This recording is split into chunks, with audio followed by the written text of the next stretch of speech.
One second.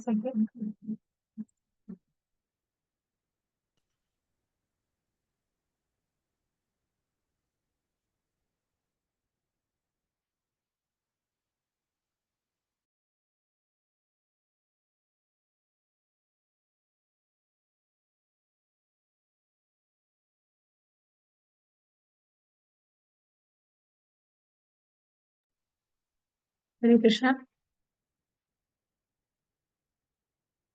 So welcome everyone for another episode of special class on Srila Prabhupada.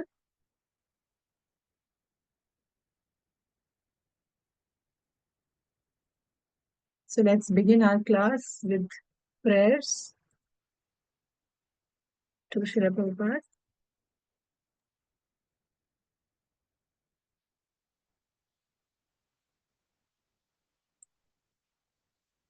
I offer my respects to His Divine Grace, A.C. Bhaktivedanta Swami Prabhupada, who is very dear to Lord Krishna, who spiritual master. I offer my respects to you. You are very dear to Krishna. I offer my respects to you, and you are servant of your Guru Saraswati Goswami.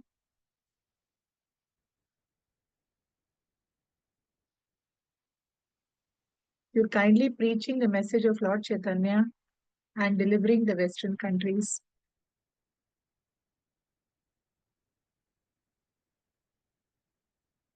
Panchatattva mantra. Jai Shri Krishna Chaitanya Prabhu Nityananda Shri Advaita Gadadhara Shivasadi Gauri Bhakta Vrinda.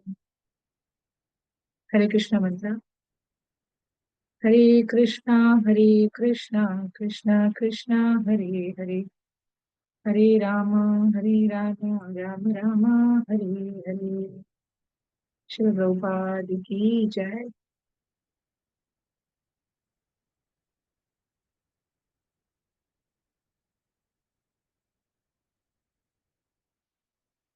Okay, so we had left the class that Prabhupada is having a very deep desire to open ISKCON temples in three main cities, and that is Mayapur, Vrindavan, and Bombay.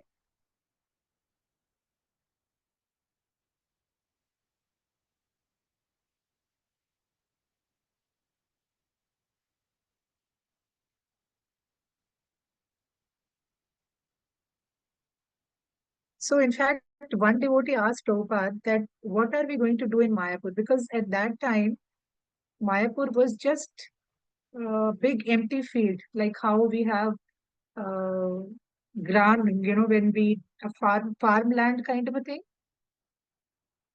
It was only plain land, grass, like a jungle.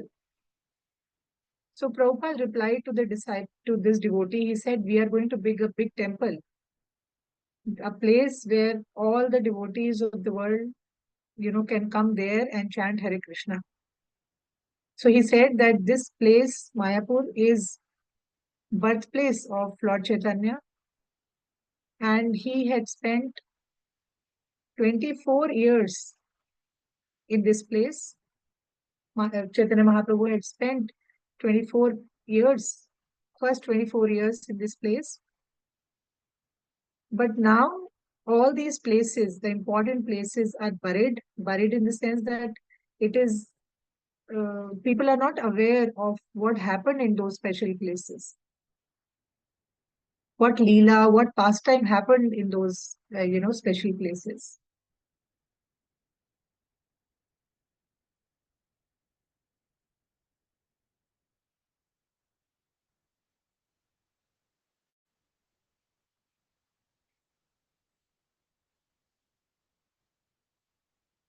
One second, sir.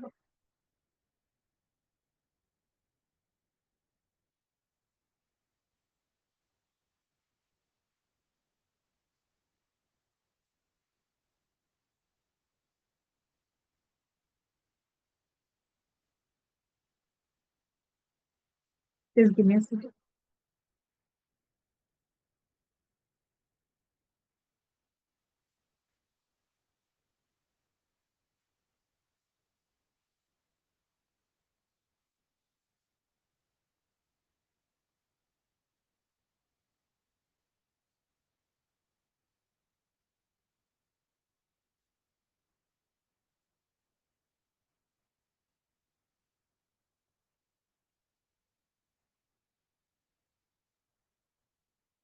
So Prabhupada's desire came true, and they were, he was able to acquire a land.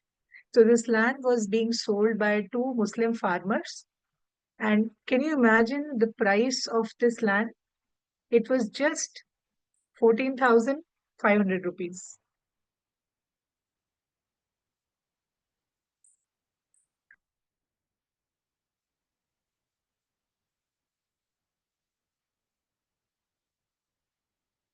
Okay, so that is that. I mean, we are talking about in 1970s. That must have been, sorry, not 1960s. So that must have been the price of that land, that cheaply it was available. But of course, in that time, even that price must have been very high. So at that time, when this deal was happening by purchasing the land, Prabhupada was still in London, and he was planning, he had already started planning how the temple will be built. And he wanted that this bhumi pujan, like, we worship the land, we pray, we do some puja on the land, the first ceremony. And so he wanted that Indira Gandhi should come on that event, and also other prominent citizens of Calcutta should come and attend that first function of that, if we call it bricklaying or the cornerstone or bhumi pujan. So we have different names. So that ceremony Prabhupada was planning. So Prabhupada had big dreams about this Mayapur temple, and he wanted a large guest house, residential buildings for 500 devotees, a big prasadam hall, big kitchen complex,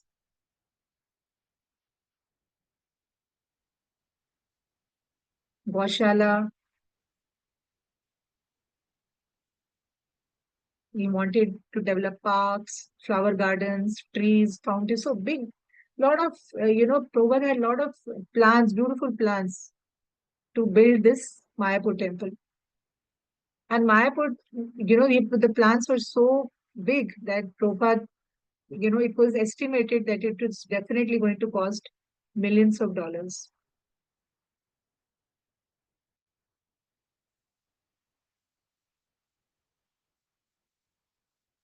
So Prabhupada wanted it to be a grand temple.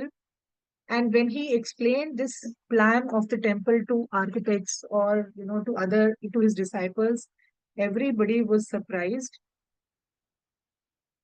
And Prabhupada wanted that this temple should be based on Vedic description, like how Vedas description can be found in how a temple should be. And the most important thing, he wanted the headquarters of ISKCON to be in Mayapur. So now today also, ISKCON's headquarter is in Mayapur. So in 1972, on Gaur Purnima, this Bhumi Pujan happened in Mayapur. It, it was like a 5-day program, and 24 hours Kirtan was happening. People were, so many from all over the world, people had come. Prasadam distribution was happening to all the villages around, and classes were happening. So very big festival, like a big festival, this Bhumi Pujan was happening. And finally, so when Bhumi Pujan happens, a big pit is, you keep digging the ground, and big time. And then in that you place, with mantras, you chant mantras, and you place puja items. And then in that pit, Anant Shesha is placed. So I'll show you a picture what is Anant Shesh, like how uh, Vishnuji is lying on the bed of serpents, so a bed of serpents. So that Anant Shesh, actually, whenever a temple is built, this Anant Shesh is placed at the bottom in the pit, and on top of that, the temple is built. So I'll show you the picture of how what is Anant Shesh. And every temple, in every ISKCON temple, there is an Anant Shesh in the pit, which is like in the digging. is done, and the Anand Shesh is kept there, and on top of that, the building is constructed. So here is the picture. I will show you.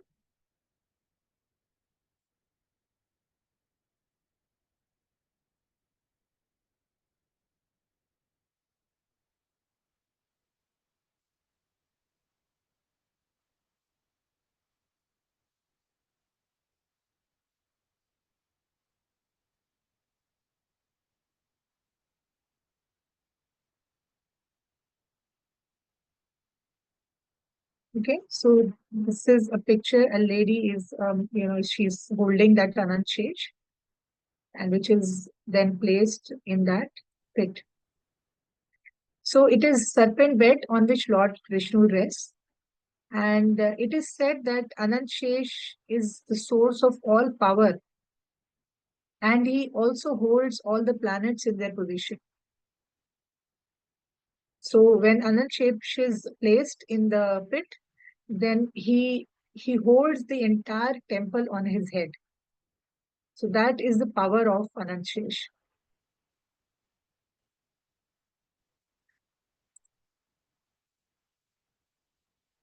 So while Prabhupada up from London, then Prabhupada came to Mayapur as for this puja ceremony. And he had, as I said, he had big plans, and he wanted to provide very good facilities to his disciples so that they can live comfortably and focus on their spiritual life. And Prabhupada himself, he lived like how we have the grass hut, thatched dry grass hut. And he would tell his disciples that even if you give me a very big place like a palace, still I would like to live in such a place only. Because Prabhupada always wanted simple life, simple living, no show off, no hi fi money or buildings. He always used to say that this money, beautiful places are for Krishna, not for me. So this is all those of you who have been to Mayapur, you would have seen the place where Prabhupada would stay. His hut is still there. If you go to Mayapur, you can have a look at it.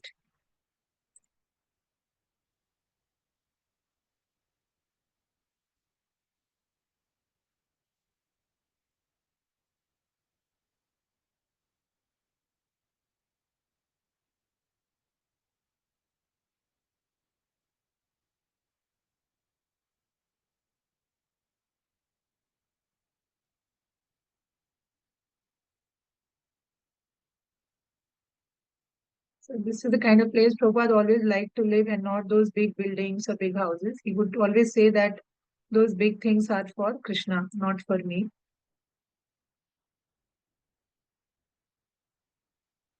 So Prabhupada and his disciples, it was not a very easy journey for the building of the temple.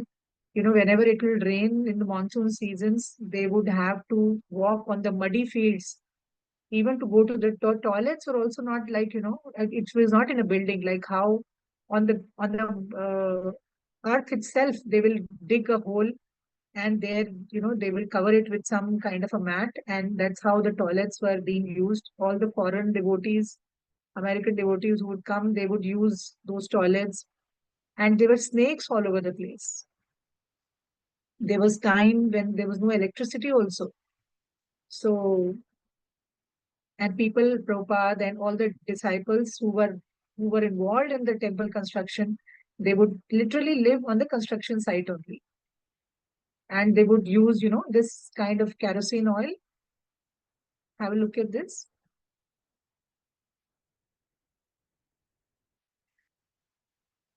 I'm sure many of you would have seen.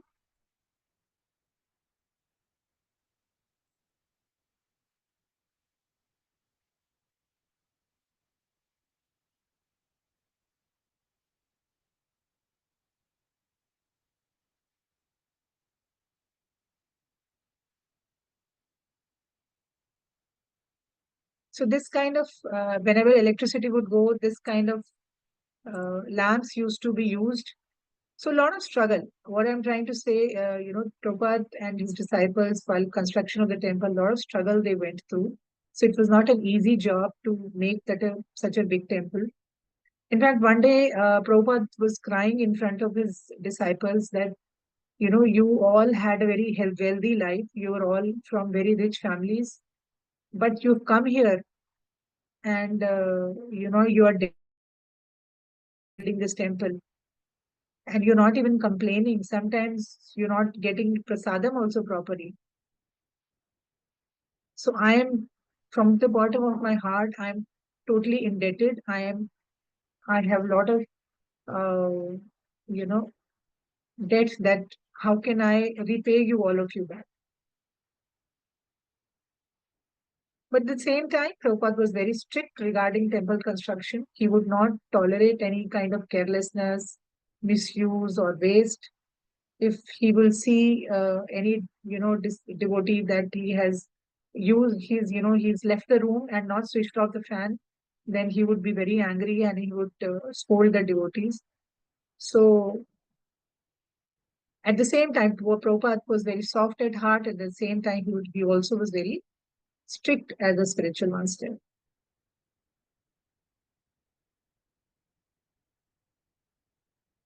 Then Prabhupada thought that he should train his disciples in Vedic arts like doll making or making of mridangas. So constantly while construction was happening, this kind of training was also happening in Vedic arts. All these disciples, they were getting trained in this lost art, like the village art. They were also getting training side by side. So there was a very nice prediction which was made by uh, Nityanand Prabhu that there would come a time when a grand temple will appear in Mayapur and it will engage the entire world in the service of Lord Chaitanya. So this is the prediction of Lord Nityanand.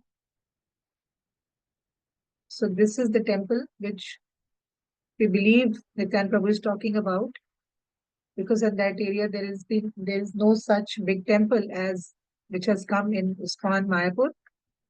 So it was already predicted 500 years ago by Nityanand Prabhu that such and such temple will come and it will engage hundreds and thousands of people in serving Lord Chaitanya.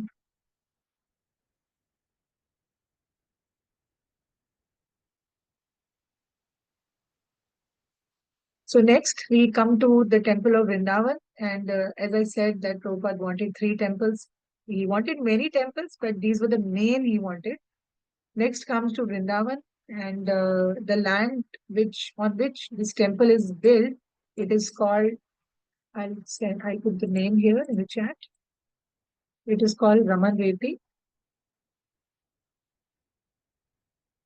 So actually, this land, this place where currently ISKCON Vrindavan temple is situated, it was all a forest area.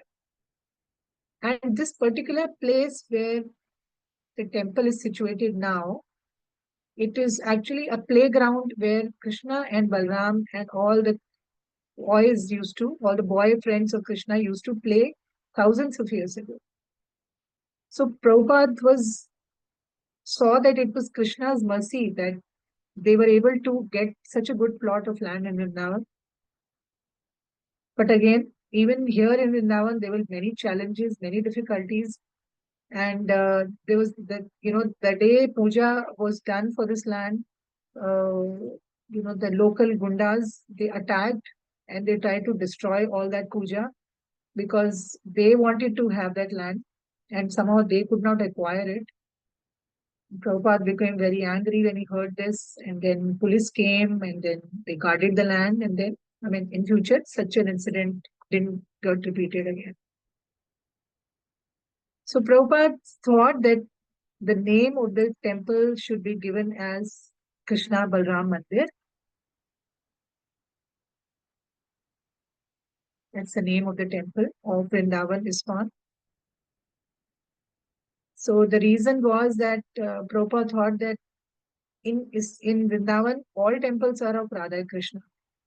So ISKCON would be a unique temple because nowhere Balram's temple is there. And this is the same place where Krishna and Balram had used to play as when they were small children. So that is why Prabhupada thought that the right name for this temple would be Krishna and Balram Mandir. So in 1975, temple was constructed. It was inaugurated on Ram Navami.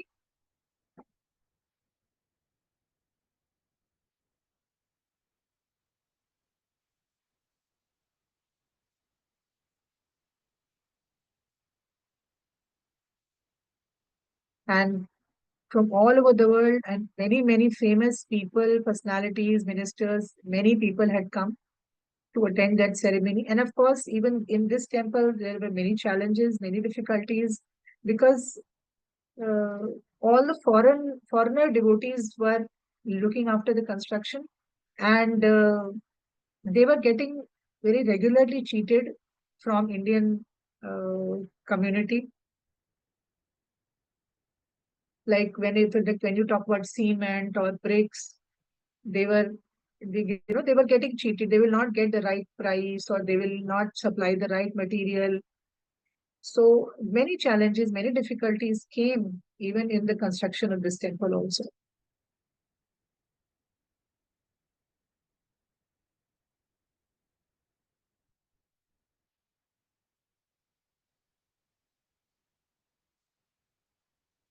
So in when now let us turn our focus to the Bombay temple. Bombay, I'm talking about the Juhu temple.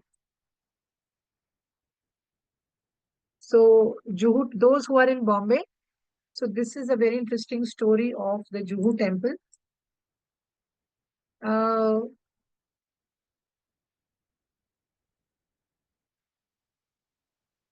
so the time when Prabhupada had left, the first time Prabhupada had left for America in 1965, at that time, he had gone to meet one lady, if any of you remember.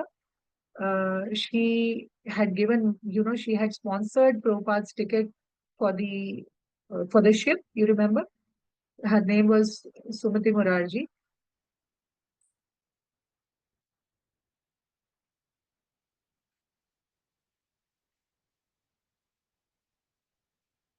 And that time when Prabhupada had gone there, he had seen a big 4-acre plot.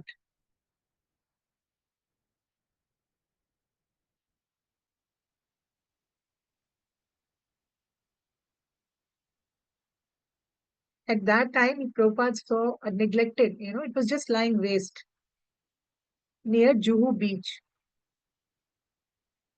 So that time, in 1965, Prabhupada thought that this would be a very nice location for a Radha Krishna temple.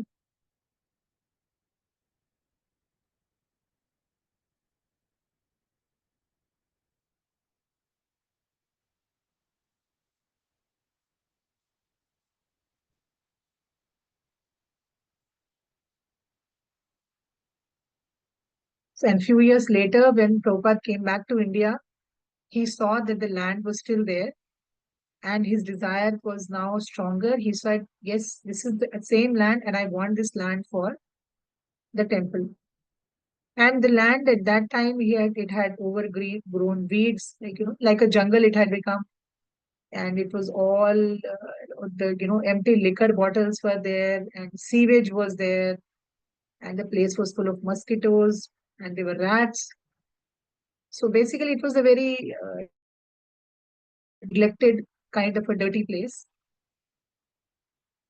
And Prabhupada disciples were surprised that how can we have, a temple at such a place?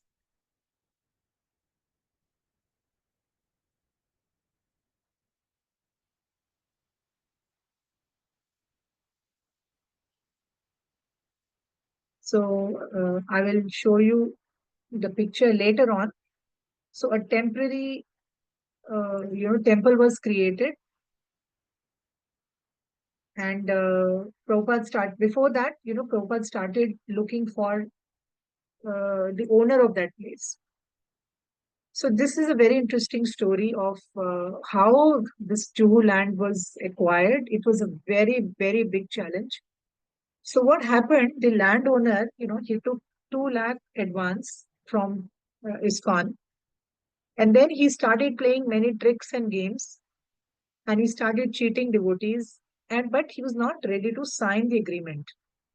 I mean, he took the money, but he was not ready to sell the land. So many years, the struggle continued, and in between, Prabhupada kept on traveling, and some devotees started living there in that area with a temporary kind of a shed, thinking that yes, now our land is ours because the person has already taken 2 lakhs from us. But this person was a big crook. He did not want to sell the land. He took the money. He did not want to sell the land. And once when Prabhupada comes to India to see what is happening, he that person he met this landowner, and he threatened that I will break your a temporary structure was created for the temple. So he said, I will break this temple and I will destroy your deity of Radha and Krishna. And to everybody's surprise, next day this person has a heart attack, and after 2 weeks he dies.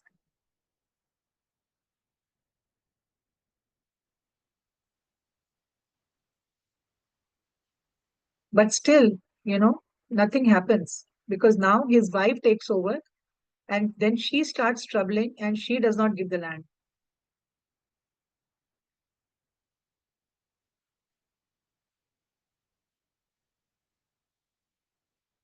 Then one day, without warning, she launched a violent attack on the temple and the devotees.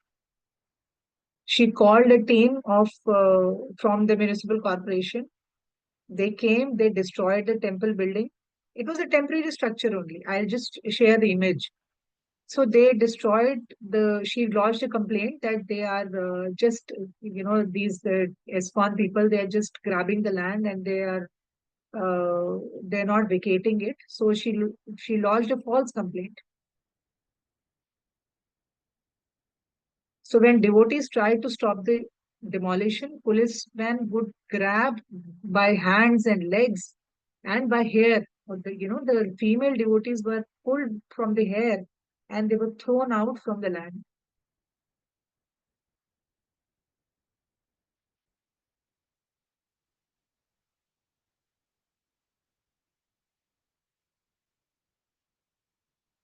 So it took 13 years almost, right from the time when Prabhupada had actually started liking this piece of land.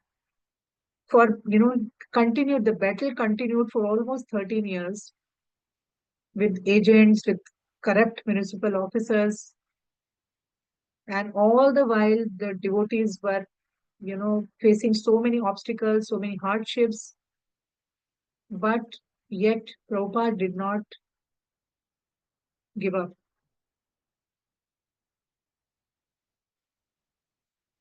So Prabhupada was determined in his fight to keep this Juhu land because he saw two things. He thought, one, Bombay was an important city, and Bombay should have a grand temple.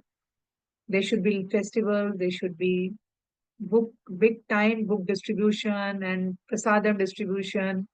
And I mean, Krishna consciousness should be brought to Bombay. And so for that, he thought Juhu, his land, was the best property.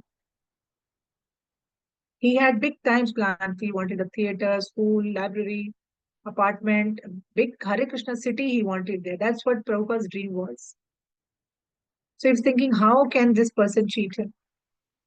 And another reason Prabhupada did not want to, give in to this owner was he personally had promised to Krishna and Radha and Krishna that I will build you a beautiful temple.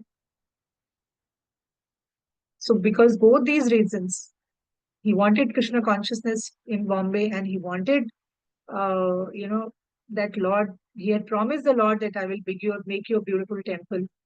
So that is why Prabhupada stood firm and the fight continued for long 13 years. But unfortunately, it is after 2 months when Prabhupada left this material world that Juhu's temple was finally inaugurated in 1978 on like Makar Sankranti. The temple was inaugurated. And so this is the picture I wanted to share. So one picture you can see Prabhupada is worshipping. It's a temporary temple. And there's one picture you will see that how this municipal corporation destroyed this temple, the structure, the temporary structure. So both, one is black and white, very old newspaper clipping,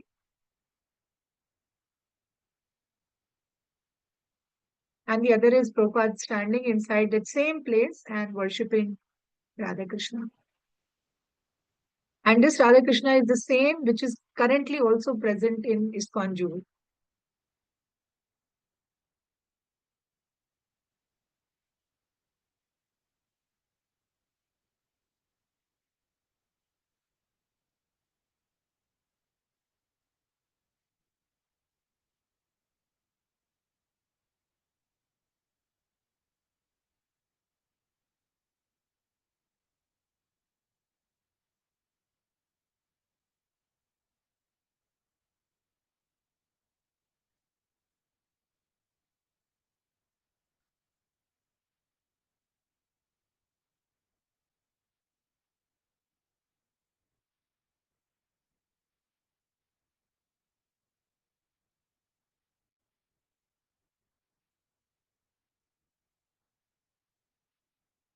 Anshuman Prabhu sent a message saying my birthday is 14 Jan. Oh, acha.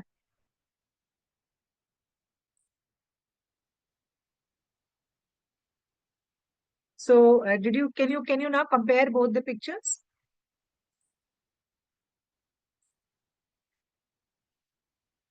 So it was a long struggle and a lot of corruption and cheating, and despite that, currently you can see that Juhu temple.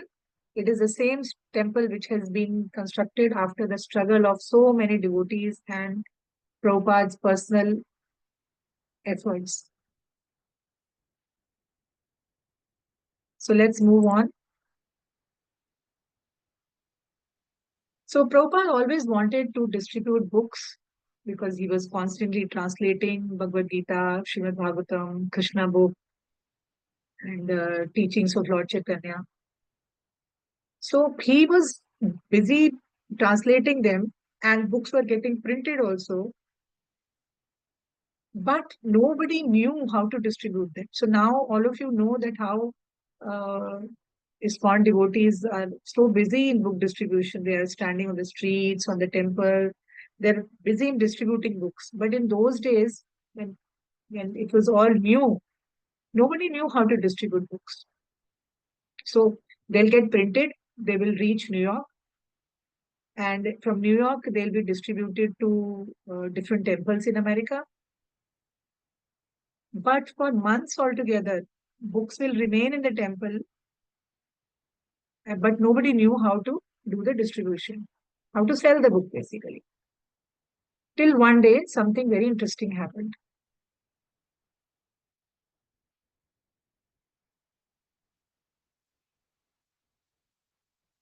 So one day, what happened? What happened in San Francisco?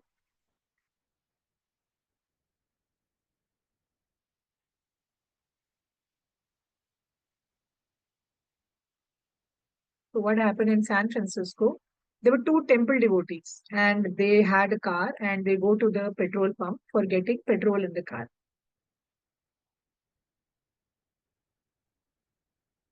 So when the petrol was filled, and this attendant comes to the driver for money for this devotee, that they pay money. So one of the devotees had a Krishna book in his car.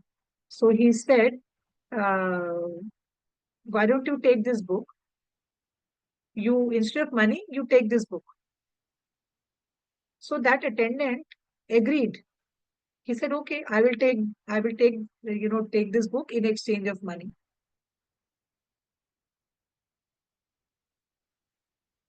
So surprised, both the devotees they just experimented it. And they were so surprised at what happened. And they were so inspired at their success that they went next day again, they went and with a lot of Krishna books, and they stood in front of like a grocery store. And again it happened, and this time they sold two books.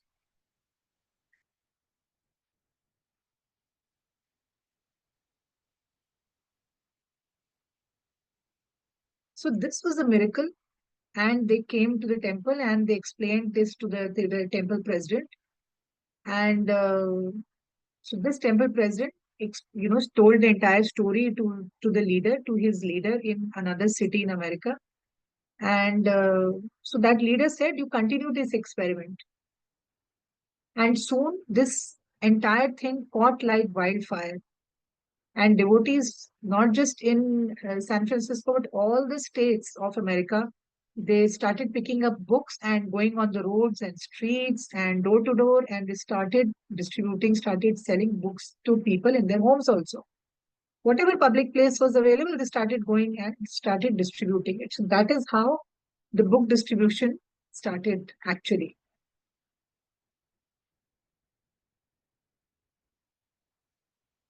And the happiness which these devotees got in selling these books was so different because this was a service to Krishna. And within 1 year, all the temples were selling hundreds of Krishna books in a week. And then a regular report started going to Prabhupada that, sale for this month, sale for this month. So every month, sale report started going to Prabhupada. And a kind of a competition actually started between temples as to who's going to distribute more books.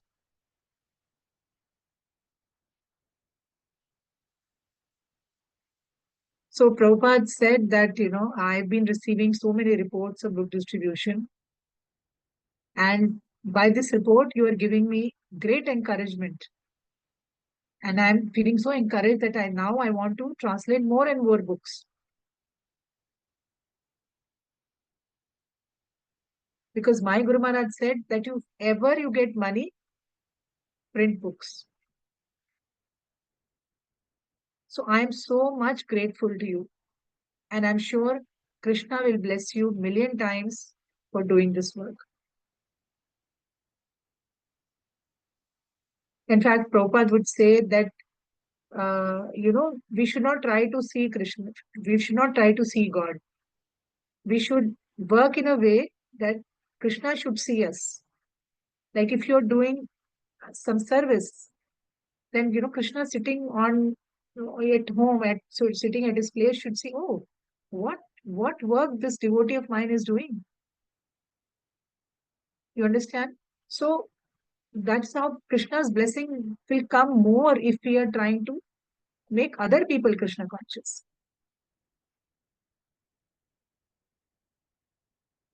So that is why in ISKCON we see that how uh, there's so much of focus on doing surveys, so much of focus on book distribution, because that is the easiest way to attract Krishna towards us.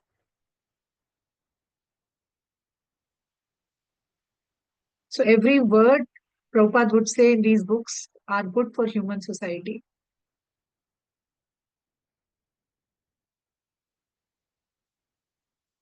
And if a person buys one book, his life will change forever. Like how all of you are sitting in this class and attending the class. Hasn't your life changed just by understanding this knowledge? So Prabhupada would say our business, of course, we want to make more and more temples, but our main business is to distribute books.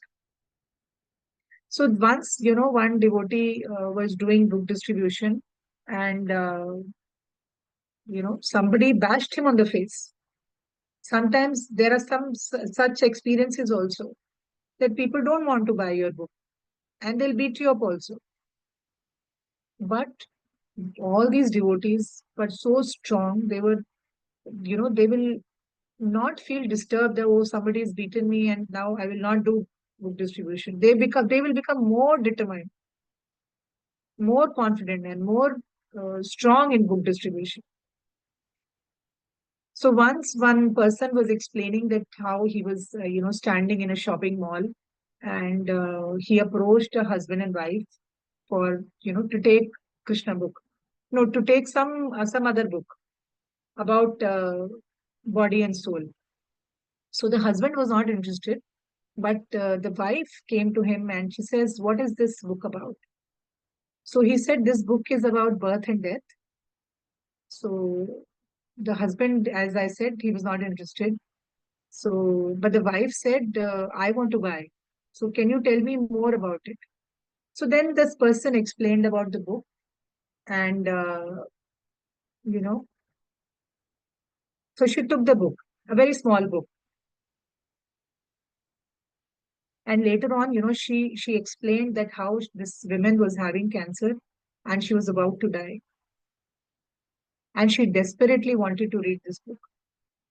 So immediately she gave $10 and said, "Thank you very much," and she took the book and went away. And little later, she came back and she shook hands and she said, "Thank you so much. My life has changed."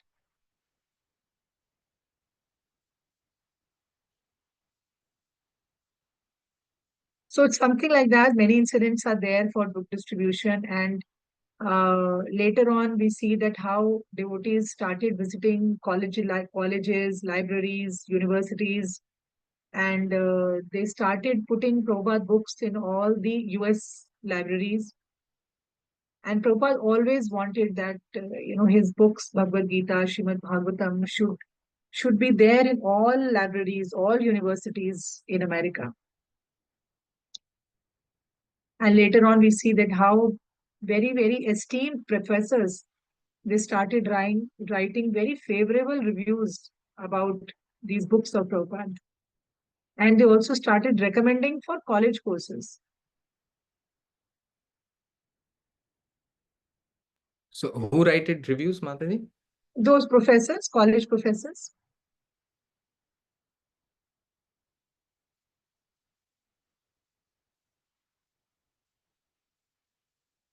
And Prabhupada would say that, when I hear that my books are selling so nicely, I become energetic like a young man.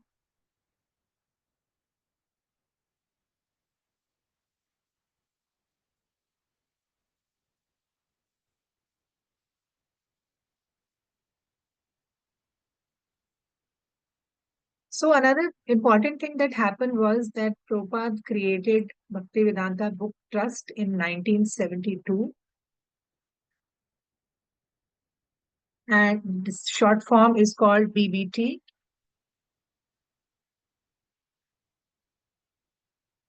And if you pick up your Bhagavad Gita that most of you have, you will see a small BBT would be written on the book.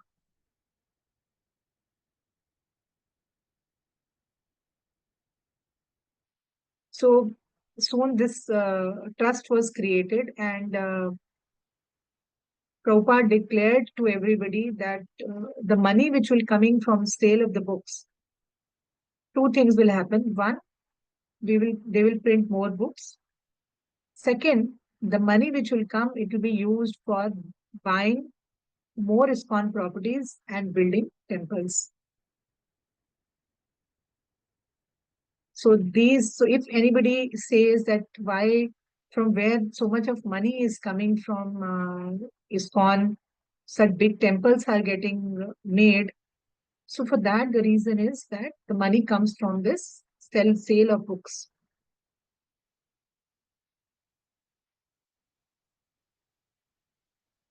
So Prabhupada, anyways, he was very strict even when the money matters, and he would always say that money should be used very, very carefully, and because so many devotees have to shed their sweat in earning that money in selling the books. So Prabhupada was very, very cautious in doing all the handling all the money matters.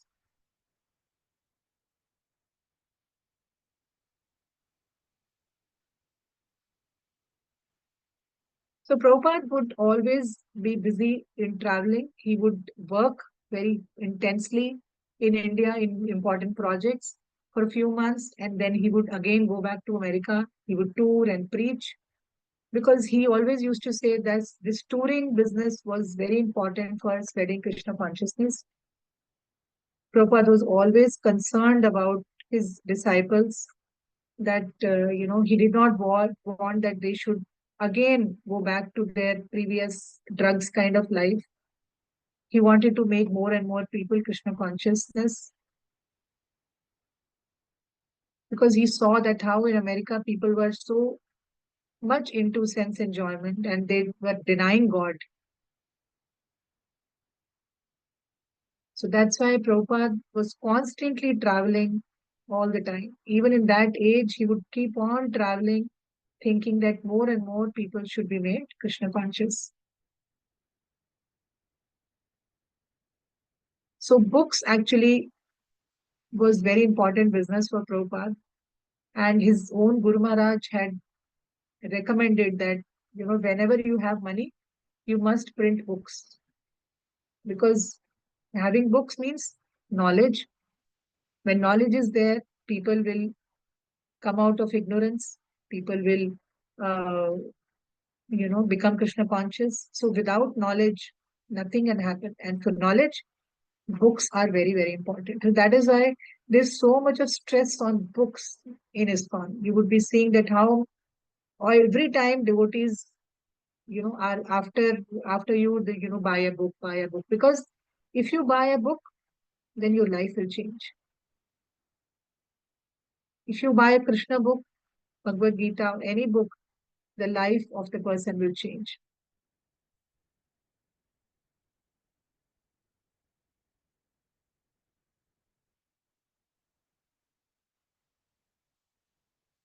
So meanwhile, Prabhupada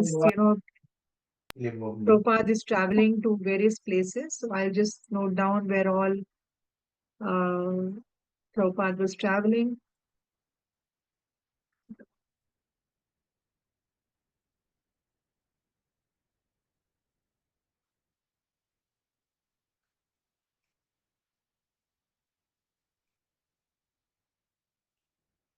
I'm just typing there.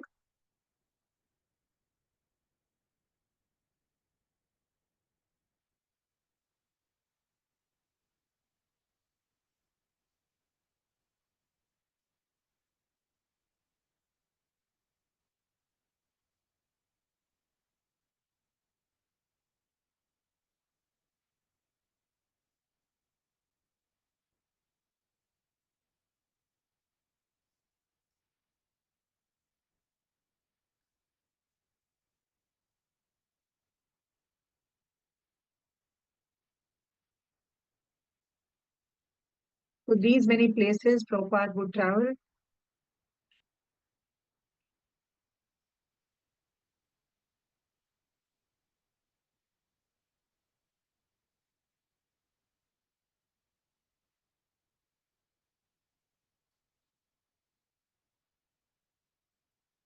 And here's a very beautiful temple which is there in Detroit. So there is a person called uh, Alfred Ford, and he's the great grandson of Henry. Henry Ford actually is the model of a car. So he is the person who is the owner of the car industry. So Alfred Ford actually became Prabhupada disciple, and he personally, when Prabhupada visited Detroit, he personally came to pick up Prabhupada in car, beautiful car, and his name then from Alfred, his name changed to Amrish.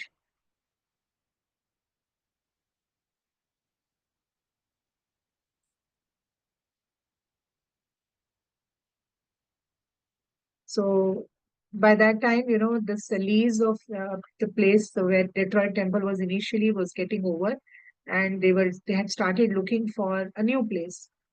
So this temple president of Detroit, he showed Prabhupada photos of some places which they could take on rent for the temple.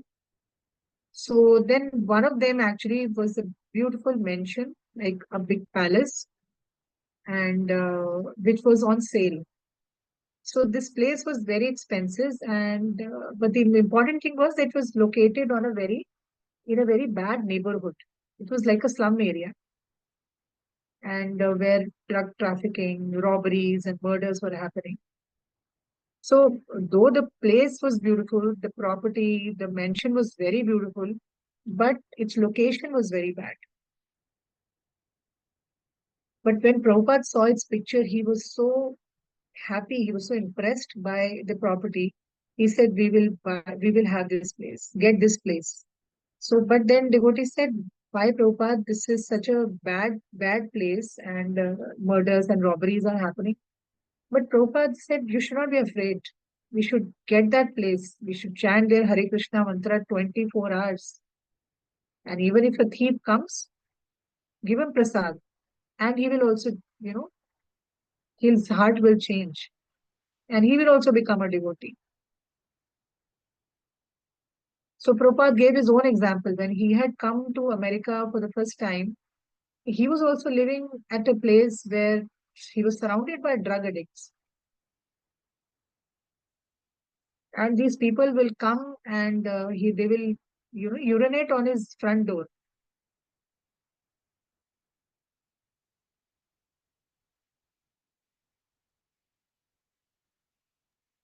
Sorry, which place are we talking about, Mataji?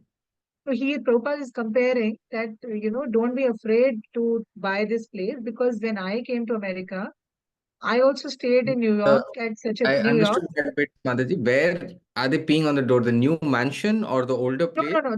The place where Prabhupada was staying earlier in New York. The one which had the glass door and the red Yeah, tent. yeah, yeah, yeah.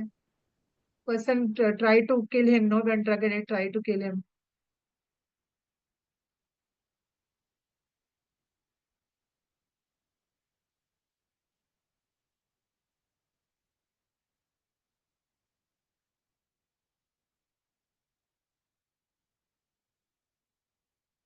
So Prabhupada, he goes there, and so he sees this mansion, and it was a beautiful grand palace.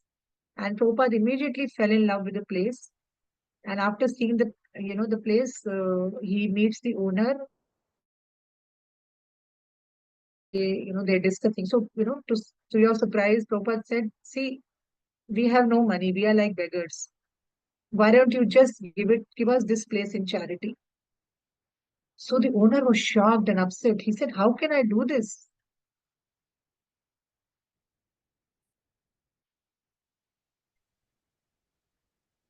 He said, we have no money. Immediately said it on the face. But then he said, we can't, the owner said, we can't sell you like that. Then Prabhupada asked, how much do you want? So he said, I want $350,000.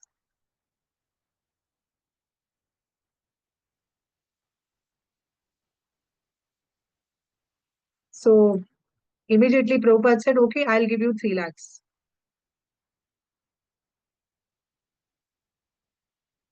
So the man said, okay, I'll think about it.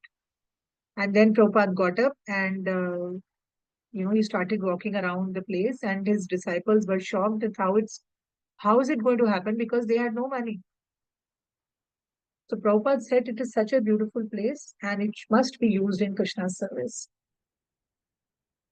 So then he asked this person, Amrish, who belonged to a very rich and royal family. So he said, is it possible? Can you give? So then Amrish and there was another devotee, there was another girl, and both of them made arrangements, and they made arrangements for the money. And finally, this mansion was purchased. Both of them. This was the name of another lady devotee. So then Prabhupada says, see, I had no money. And now Krishna has made all the arrangement.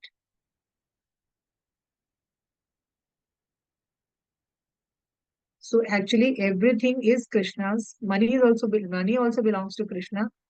So Krishna, it should be used in Krishna's service.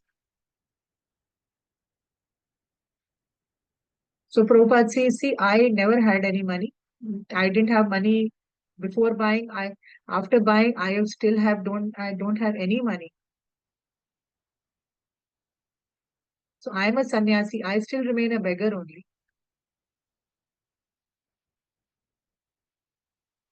So this beautiful things, property, rich, opulent things, is all Krishna's, and it should be used in Krishna's service.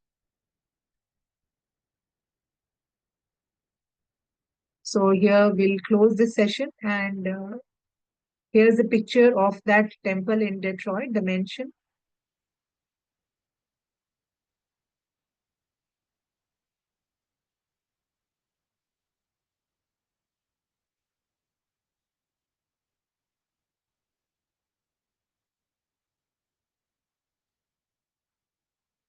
Another Mataji, I won't have time for questions Yes, today. yes, yes, yes. Almost We 10. won't have questions. We won't have questions. You just say bye and we'll.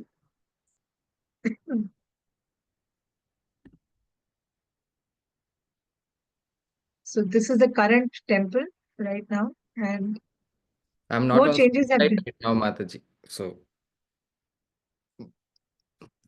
this is the temple which is still there, and no, not much changes have been done.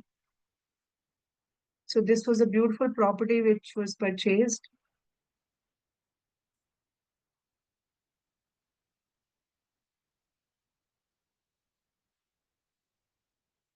Okay, so we will close now, and that's the end of our class.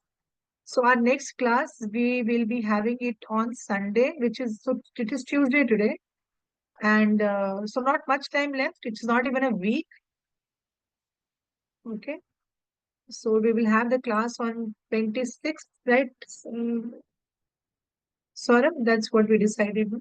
26th, Sunday. Yeah.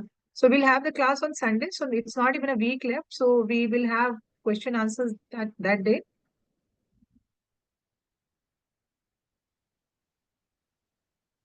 Okay. So sorry for not taking questions. There's so much to cover.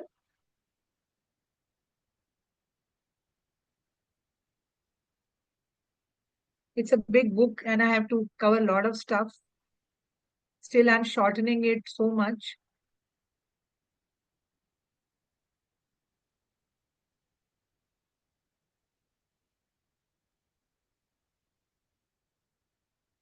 So, Prakhar, we can tell that we'll take the questions later. Thank you so much.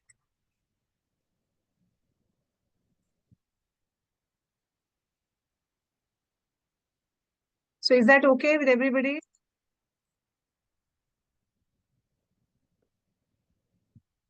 Practicing is Republic Day on 26th, Mataji. Okay, so what? No problem. Republic Day happens in the morning. No, we'll have the class in the evening.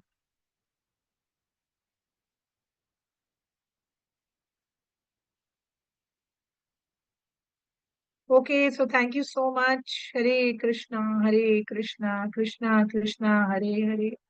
Hare Rama, Rama Rama, Hare Hare. Thank you, everybody. I hope you're enjoying the classes and enjoying the life of Srila Prabhupada.